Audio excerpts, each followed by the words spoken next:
This is the Michelango copper pot and pan set. So we're going to take a look at all of the items included. It's 12 pieces total. So we've got the 1.5 quart saucepan with the lid here. Then we're switching it over to the 10-inch fry pan with lid. Additionally, it comes with an 8-inch one. So definitely lots of space to cook items. We're just looking at the 1.5 quarts now, so great for making any kind of sauces. I really love the color of all of these. You can see that kind of copper tone is just beautiful. These are quick to heat. We're just taking a look at the stainless steel steamer now.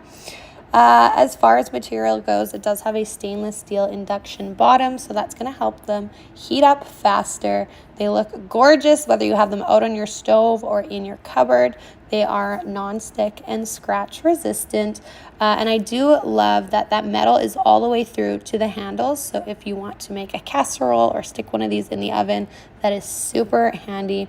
That it's suitable for both, as well as being able to use on both gas, glass stovetops, or if you're using like an electric stove as well. So you can see how they look here all together. That is all the items total there, plus the spoon and spatula. Check it out.